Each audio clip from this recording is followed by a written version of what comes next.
ఇష్టము కలిగి ఉన్నాడు.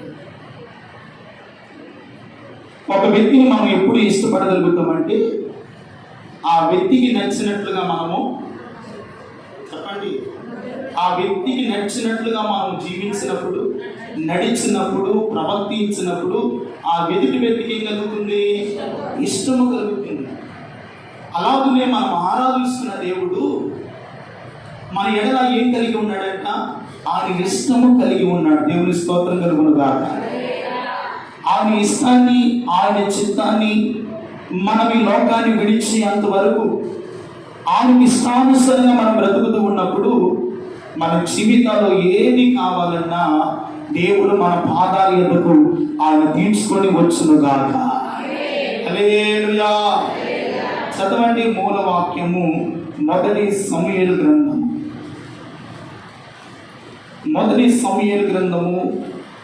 12వ అధ్యాయము 22వ వచనాన్ని చదువుకున్నాం.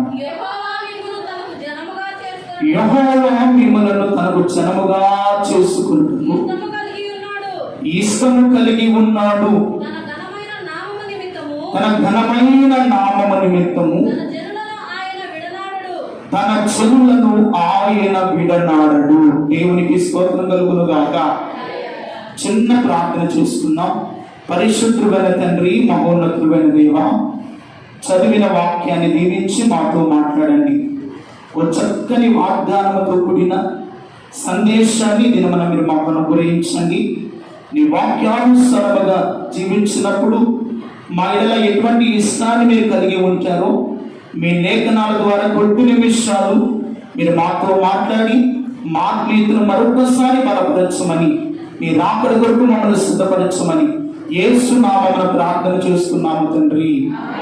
ఆమేన్. హల్లెలూయా. చెప్పండి హల్లెలూయా.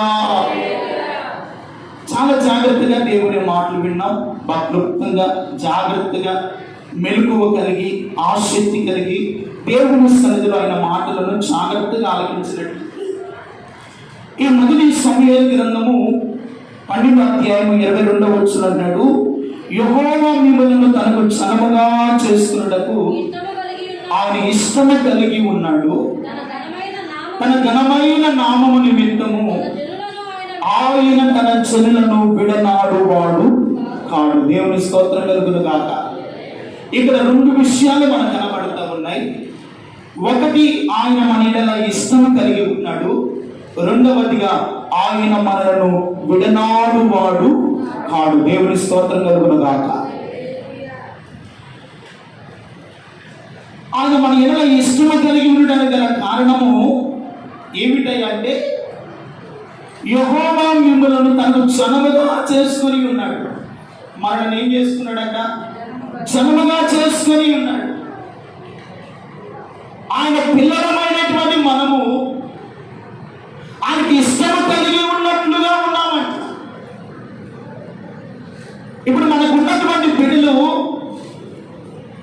మనం చెప్పులను చేస్తూ మనకి ఇష్టానుసారంగా నడుచుకుంటే తల్లిదండ్రులుగా వారిని మనం ఎంతగా ప్రేమిస్తామో, వారికి కావలసిన ఏ రీతిగా మనము వారికి ఇస్తామో, అలాగే మన ప్రభువైన యేసుక్రీస్తు వారు ఆయనకు మనలను జనముగా చేసుకొని ఉన్నాడు. ఆయన మన ఎడల ఏం కలిగి ఉన్నాడంటే ఇష్టము కలిగి ఉన్నాడు. ఆయన ఇష్టాన్ని, ఆయన చిత్తాన్ని మనం తెలుసుకొని ఆయన మార్గంలో మనం నడిచినప్పుడు ఆయన ఘనమైన నామము నిమిత్తమంట ఆయన తన ప్రజలను విడనాడు వాడు కాడు.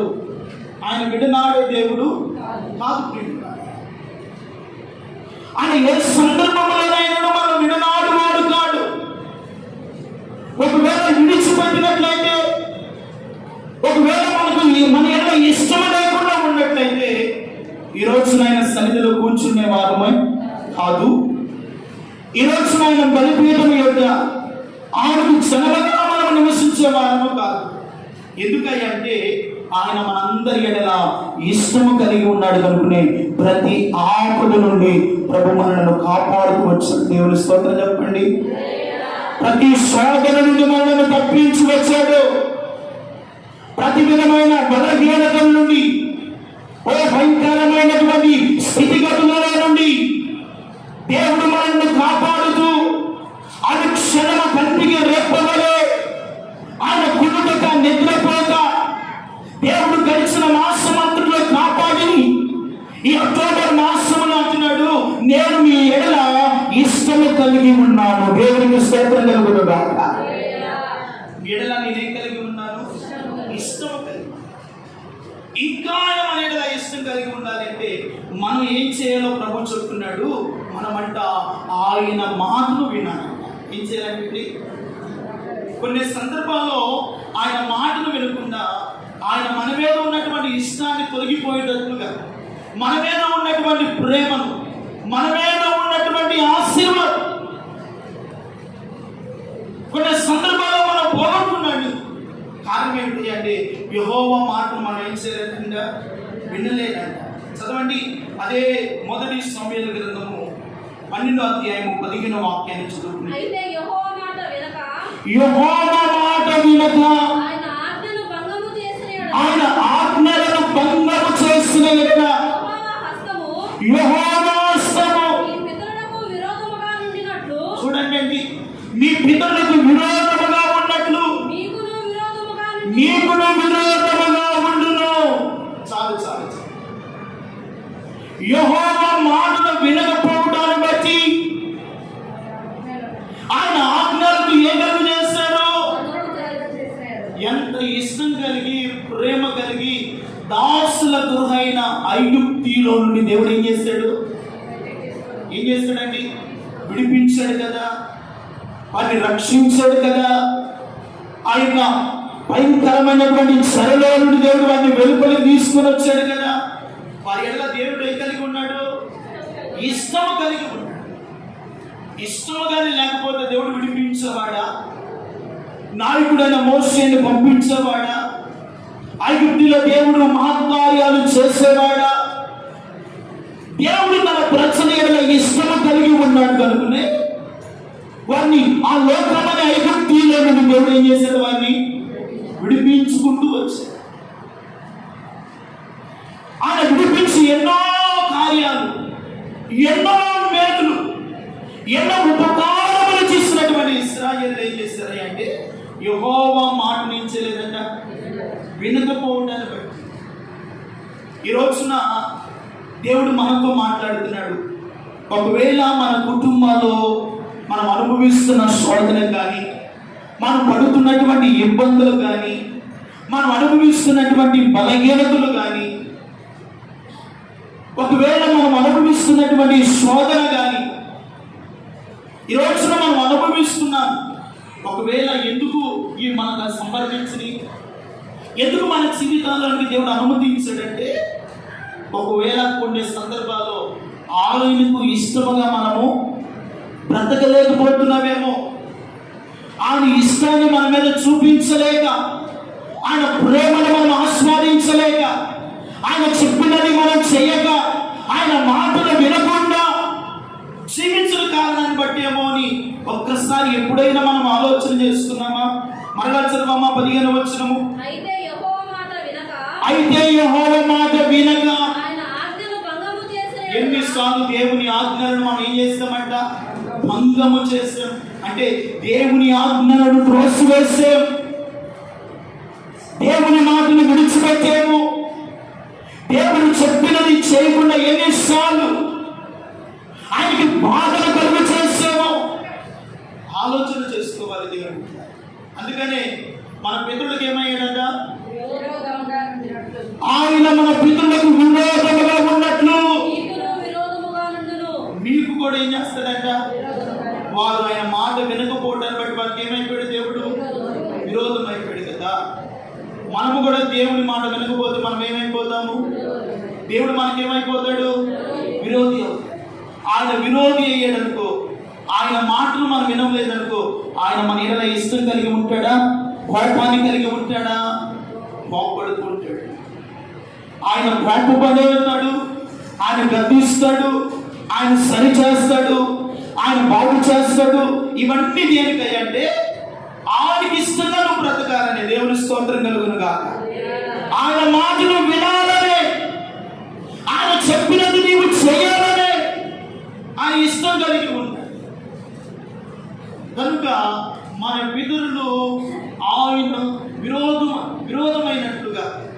ఒకవేళ మనకు కూడా దేవుడు విరోధమైతే దేవుని ఆశీర్వాదాన్ని పోగొట్టుకుంటాం, దేవుని సమాధానాన్ని కోల్పోతాం, దేవుడు ఇచ్చిన క్షేమాన్ని పోగొట్టుకుంటాం. చాలా భయంకరమైనటువంటి పరిస్థితుల్లోనికి మనం వెళ్లకుండా ఉండాలి అంటే, దేవా నీవు మాకు విరోధి కాకుండా ఎల్లప్పుడూ నీ మాట వినే భాగ్యము మాకు ప్రసాదించండి అయ్యా. దేవుని స్తోత్రం చెప్పండి. నీ మాటను వినే భాగ్యము మాకు కావాలి. అప్పుడే దేవుడు మీ ఎడల ఇష్టము కలిగి ఉండును గాక. నీ బిడ్డల ఎడల దేవుడు ఇష్టము కలిగి ఉండును గాక. నీ కుటుంబం ఎడల దేవుడు ఇష్టము కలిగి ఉండును గాక. ఆయన దాని మన ఎడల ఇష్టం కలిగి ఉంటే మనకు ఏది కావాలో ఆయన మనకు సమృద్ధిగా దేవుడు అనుగ్రహిస్తాడు. దేవుని స్తోత్రం కలుగును గాక. లేవియా కాండము 26వ అధ్యాయము 14వ వచనం. మీరు నా మాట వినక నా ఆజ్ఞలన్నిటినీ అనుసరింపక. ఇదిగో అక్కడ భంగం చేశారంట, ఇక్కడ ఏం చేశారంట? నిరాకరించినందున నా ఆజ్ఞలన్నిటిని అనుసరింపక. ఇదిగో నా నిబంధన మీరునట్లు నా తీర్పు విషయమై ఏం చేశాడంట? అసహించుకుని నేను మీకు చేయనదేమనగా, ఇదిగో మీ కనులను నేను క్షీణింపజేస్తాను, మీ ప్రాణములను ఆయాసపరుస్తాను, ఇదిగో క్షయరోగములను. అబ్బా చూడండి, ఆయన మాట వినకపోతేనంట మన కనులను ఏం చేస్తాడంట? క్షీణింపజేస్తాడు, మీ ప్రాణములు ఆయాసపరుస్తాడు, ఇంకా పాపము చేతను క్షయము చేతను. ఇదిగో ఇంత భయంకరమైనటువంటి స్థితి మనకి ఎందుకండి? ఇలాంటి భయంకరమైనటువంటి పరిస్థితులు మనకు రాకుండా దేవుడు వాటి నుండి తప్పించాలి అంటే, ఇదిగో ఆయన మాటలను మనం ఏం చేయాలంట? వినాలి. దేవుని మాటలు వినకపోతే, ఆయన ఆజ్ఞను నిరాకరిస్తే ఎన్ని మన మీదకి వస్తాయో దేవుడు చెప్తున్నాడు. ఆనాటి ఇశ్రాయేలులు కూడా ఆయన మాట వినకపోవడం బట్టే కదా దేవుడు వారికి విరోధమైపోయాడు. దేవుడు వారికి విరోధమై వారి ప్రాణములను ఆయాసపెట్టి వారి కళ్ళను క్షీణింపజేసి పాపాన్ని పుట్టించి క్షయ రోగములన్నింటినీ వారి మీదకు రప్పించాడు. ఈ రోజున మన కుటుంబాల మీద ఉన్నటువంటి క్షయ రోగాలు, వికటమైనటువంటి పరిస్థితులు, బలహీనతలని తొలగిపోవాలి అంటే ఈ రోజున యేసయ్య మాట మనం విందుముగాక. యేసయ్య చెప్పినట్లుగా మనం జీవించుదుముగాక. ఆయన ఎడల మా ఎడల సంపూర్ణంగా ఇష్టము కలిగి బ్రతుకుదుముగాక. హల్లెలూయా. ఎప్పుడైతే ఆయనకి ఇష్టంగా బ్రతుకుతామో ఈ క్షయ వ్యాధులన్నీ మన మీదకు రాకుండా ప్రభు మనలను కాపాడునుగాక. హల్లెలూయా. అందుకని రోమాపత్రిక 2వ అధ్యాయం 8వ వచనం. రోమాపత్రిక 8:9 2వ అధ్యాయం. అయితే భేదములను పుట్టించు, ఇదిగో సత్యమునకు లోబడక దుర్నీతికి లోబడు వారి మీదకు అబ్బా దేవుని ఉగ్రతయు రౌద్రము వచ్చును. దుష్కార్యము చేయు ప్రతి మనుషుని ఆత్మకు, మొదట యూదునికి గ్రీసు తేజస్సుని కూడా ఇదిగో శ్రమయు వేదనయు కలుగును. చాలండి. యూదునికి గ్రీసు తేజస్సునికి అంటే ప్రభు నమ్మిన వారికి, ప్రభుని నమ్మని వారికి శ్రమయు వేదనయు. ఈ లోకములో ఉన్న వారికి ఏ శ్రమ ఉన్నదో ప్రభు నమ్మిన వాడు కూడా అదే శ్రమ, అదే రోగము, అదే బలహీనత, అదే వేదన, అదే సమస్యలు ఈ రోజున ఉంటుంది. కారణం ఏమిటంటే భేదములను పుట్టించు సత్యమునకు వారు ఏం చేయలేదట? లోబడట్లేదు. సత్యం అనగా దేవుని వాక్యమే సత్యం. దేవుని స్తోత్రం కలుగును కాక.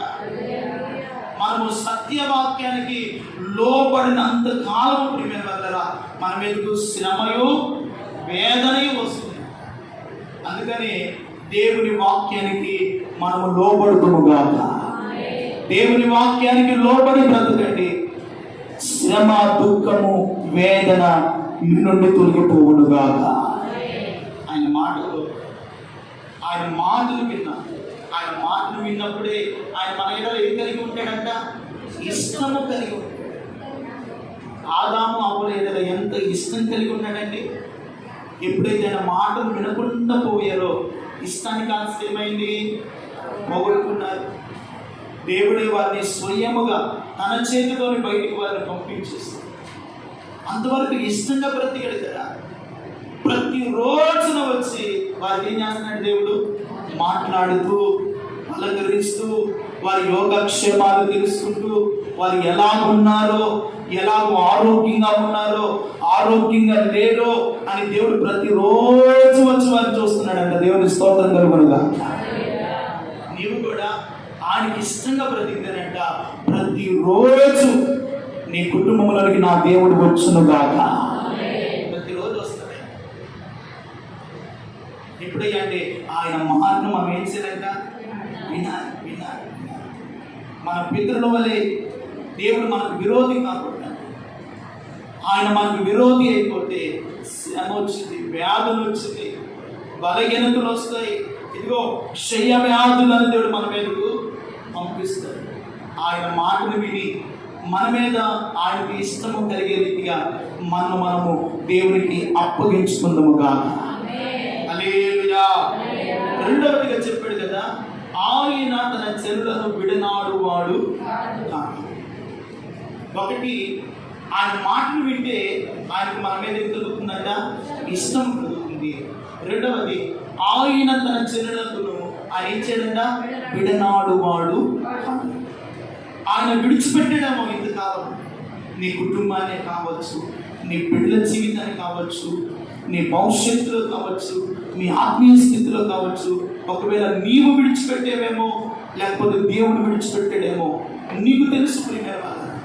ఏది మనను దేవునికి విడబాల్సి, దేవునికి దూరం చేస్తున్నాయో వాటిని మనం తీసివేసుకొని దేవుడు మనను విడనాడనని వాగ్దానం చేస్తున్న దేవునికి ఆయన ఇష్టానుసారంగా బ్రతికినప్పుడు మన జీవితాలు ఏం చేస్తాడో చదువుకున్నా. చూడండి, రాజుల మొదటి గ్రంథం 6వ అధ్యాయం, రాజుల మొదటి గ్రంథము 6వ అధ్యాయము 13వ వాక్యం. అమ్మా, నా జనులైన ఇశ్రాయేలును విడిచిపెట్టక నేను వారి మధ్య నివాసము చేసేదను. దేవుని స్తోత్రం చెప్పండి. నా జనులైన ఇశ్రాయేలును నేను విడిచిపెట్టక. దేవుని స్తోత్రం కలుగునుగాక. చూడండి, ఆయన మాటను వినకపోయినా, ఆయన చెప్పింది చేయకపోయినా దేవుడు అన్నాడు, నా జనులైన ఇశ్రాయేలును నేను విడిచిపెట్టక వారి మధ్య నేను నివాసము చేస్తాను అంటున్నాడు. దేవుని స్తోత్రం కలుగునుగా. దేవుడు వింటారా? ఆయన మనల్ని విడిచిపెట్టే దేవుడు కాదు. ఈ రోజున నీకు శ్రమ వచ్చిందని, బాధ వచ్చిందని దేవుడు నన్ను విడిచిపెట్టాడని అనకుండా, ఆయన ఇశ్రాయేళ్ల మధ్య ఉంటాను, నేను వారిని విడిచిపెట్టను, వారిని నేను త్రోసివేయను, వారు నా జనులు అని దేవుడు చెప్పడానికి గల కారణం ఏమిటి ఆలోచిస్తుంది కదా. ఆయన మనల్ని విడిచిపెట్టే దేవుడు కాదు. ఒకవేళ నీకు వచ్చిన శ్రమను బట్టి నీ ఇంటి వారు, నీ స్వచ్ఛను, నీ బంధువులు, నీ రక్త సంబంధికులు విడిచిపెట్టలేమోనేమో కానీ యెహోవా ఇశ్రాయేలును విడిచిపెట్టువాడు కాదు. దేవుడి బిడ్డ, నీకు వచ్చిన శ్రమలో నన్ను విడిచిపెట్టాడు దేవుడు అనుకోవద్దు. నీ శ్రమలో ఎన్నెంటి నీతోనే ఉన్నాడు, నీవు ఆరాధిస్తున్న దేవుడు. హల్లెలూయా. ఎన్నెంటి నీతోనే ఉన్నాడు, నీ మధ్యలోనే ఉన్నాడు, నీతో సంచరిస్తూనే ఉన్నాడు, నీతో నడుస్తూనే ఉన్నాడు, నీతో జీవిస్తూనే ఉన్నాడు. కానీ నీవు దానిని గ్రహించలేకపోతున్నావు, దాన్ని దేవుడిస్తలేకపోతున్నావు, ఆయన నాతో లేదని కృంగిపోతున్నావు. అందుకనే దేవుడు అన్నాడు, నేను నా చెరుడని ఇశ్రాయేలుల మధ్య నివాసం చేస్తాను, నేను వాళ్ళు విడిచిపెట్టుకోవడము కాదు. ఆయన విడిచిపెట్టుకున్న తన చెరుడు ఎలా ఏ కార్యం చేశాడో ప్రకటన గ్రంథము 21:3 చదవండి.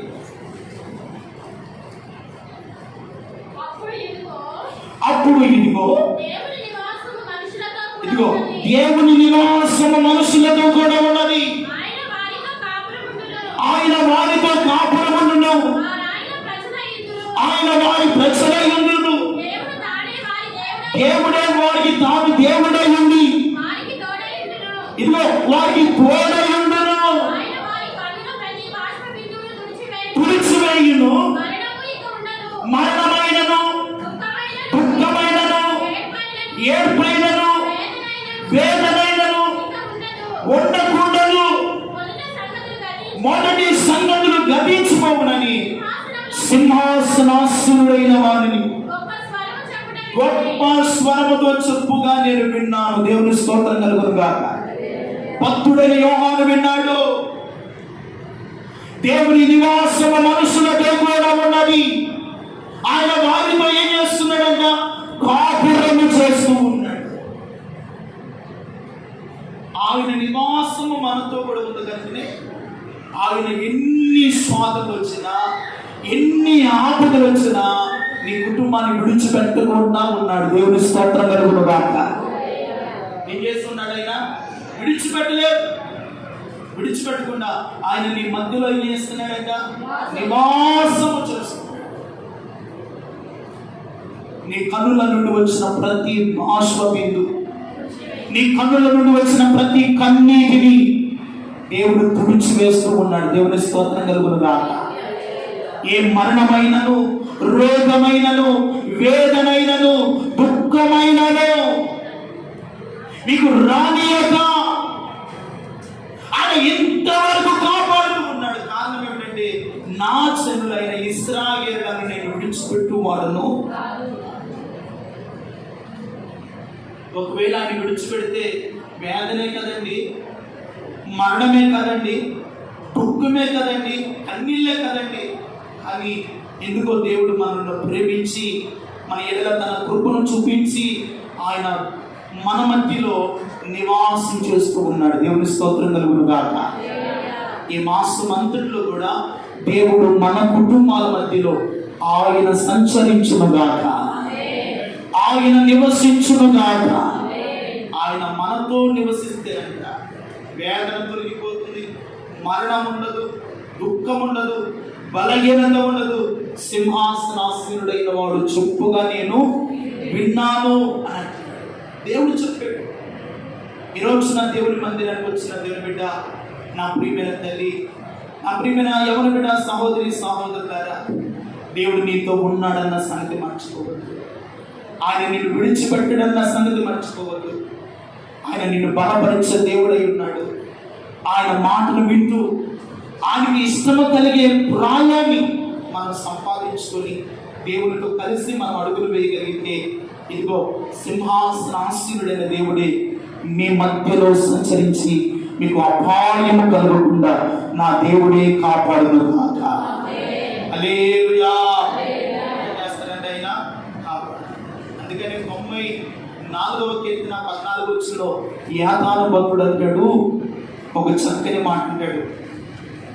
94వ కీర్తన, యెహోవా తన ప్రజలను ఎడబాయువాడు కాడు, తన స్వాస్యమును విడనాడువాడు కాడు. చప్పట్లు కొడుతూ దేవునికి మహిమ కలుగును గాక. హల్లెలూయా. ఆయన తన ప్రజలను ఎడబాయువాడు కాడు, తన స్వాస్యమును విడనాడు. మనమందరం ఎవరి స్వాస్యం అంటే? ఆయన స్వాస్యం.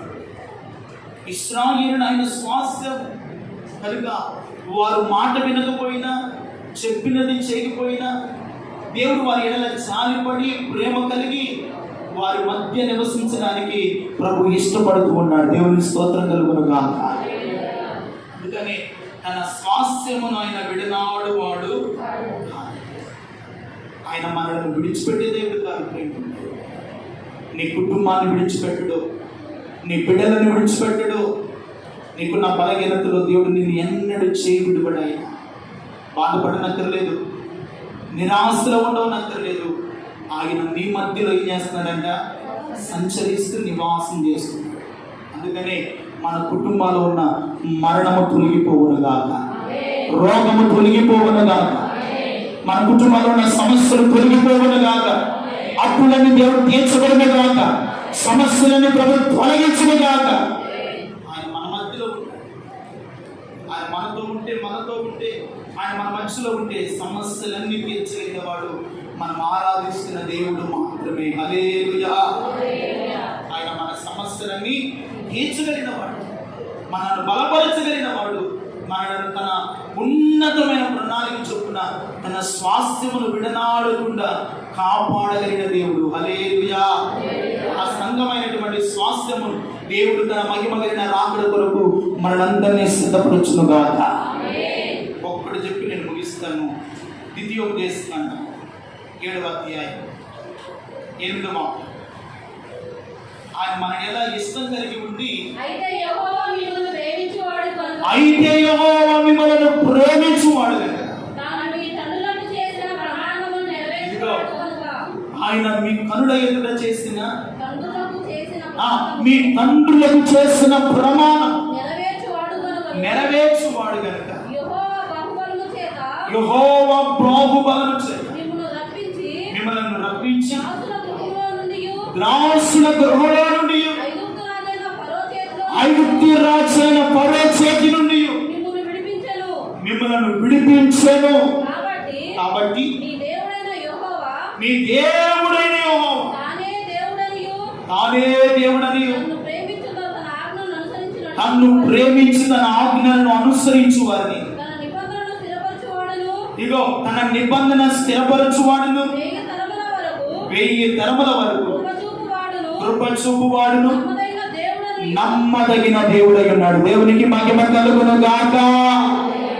ఆయన ప్రేమించి ఆయన ఆజ్ఞలను గైకొడు వారి ఎడల ఏం చేస్తాడంట? కృప చూపించి నమ్మదగిన దేవుడు. ఎటువంటి వాడటండి? నమ్మదగిన దేవుడు. ఆయన మనల్ని ఏం చేస్తాడంట? ప్రేమించి ఆయన ఆజ్ఞలను అనుసరించినప్పుడంట మన పితరులతో ఏం చేస్తాడంట? మన తండ్రులతో ప్రమాణం చేస్తాడు. మీ ఎడల నేను కృప చూపువాడను, మిమ్మల్ని 1000 తరముల వరకు కరుణించువాడను, మీకు తోడై ఉన్నవాడను, మిమ్మల్ని ఆశీర్వదించువాడను. మూడవదిగా ఆయన మనం ఏం చేయాలంట? ప్రేమించి ఆయన ఆజ్ఞలు ఏం చేస్తాడంట? గైకొన్నప్పుడు మన మీద దేవుని కృప నిలుచునుగాక, మన కుటుంబాల మీద దేవుని కృప నిలుచునుగాక, మన సంఘం మీద దేవుని కృప నిలుచునుగాక, మన బిడ్డల మీద దేవుని కృప నిలుచునుగాక. వారు బలహీనులుగా ఉన్న, ప్రయాణాల్లో ఉన్న, మార్గాల్లో ఉంటున్న దేవుని కృప మన బిడ్డల మీద ఉంటునుగాక. హల్లెలూయా. ఆయన ప్రేమించాలి. ఏం చేయాలంట? ఆయన మనం ఏం చేయాలంట? ప్రేమించాలి. ఆయన మన ఎడల ఇష్టము కలిగి ఉన్నాడంటే, ఒకటి ఆయన మాట వినాలి, రెండవదిగా ఆయన విడిచిపెట్టకుండా మన మధ్యలో నివాసం చేస్తాడు, మూడవదిగా ఆయన మన ఎడల ఇష్టం కలిగి ఉన్నాడు. ఆయన మనం ఏం చేయాలంట? ప్రేమించాలి. ఆజ్ఞలను దయకుంటేనంట మన ఎడల ఏం చూపిస్తాడంట? కృప చూపిస్తాడు. దేవుని స్తోత్రం కలుగును గాక. ఈ మాసం అంతా మీ కుటుంబాల మీద దేవుని కృప మాత్రమే ఉండును గాక. దేవుని కృప ఉంటే చాలు.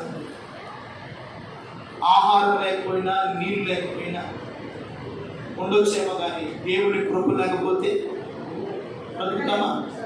దేవుని కృప మన మీద నిత్యము ఉండును గాక. హల్లెలూయా. అందుకనే దేవుడు ఎటువంటి వాడో ఒక్క మాట 10వ అధ్యాయము 15వ వచనం.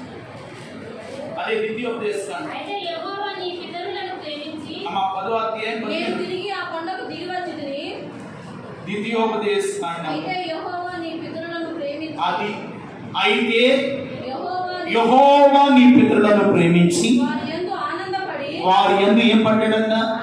ఆనందపడి సమస్త జనములలో వారి సంతానమైన మిమ్మును వారి సంతానమైన మిమ్ములను నేటి వలె ఏర్పరచుకొనెను. ఇదిగో నేటి వలె ఏర్పరచుకునేను.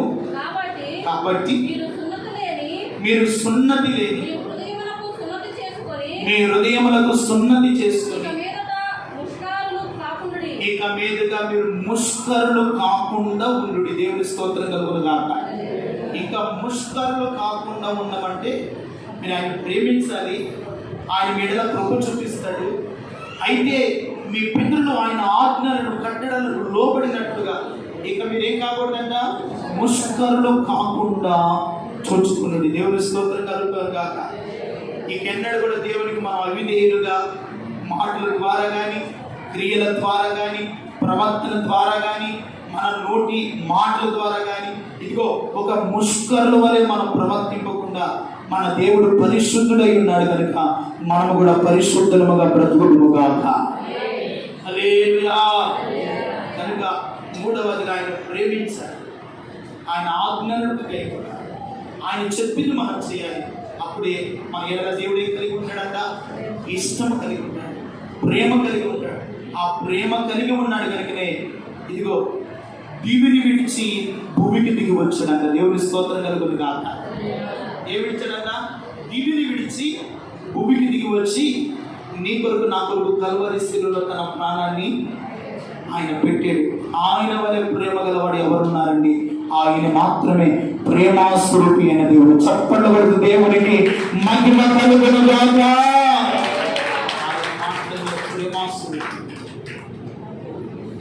ఆ ప్రేమ గల దేవుడు తన శరీరాన్ని ఇచ్చాడు, తన రక్తాన్ని ఇచ్చాడు, మన కొరకు గాయపరచబడ్డాడు, నలగగొట్టబడ్డాడు, హింసింపబడ్డాడు.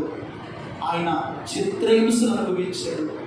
నీ మీద నా మీద ఆయనకున్న ప్రేమ అపారమైనటువంటి ప్రేమ. దేవుని స్తోత్రం కలుగును గాక.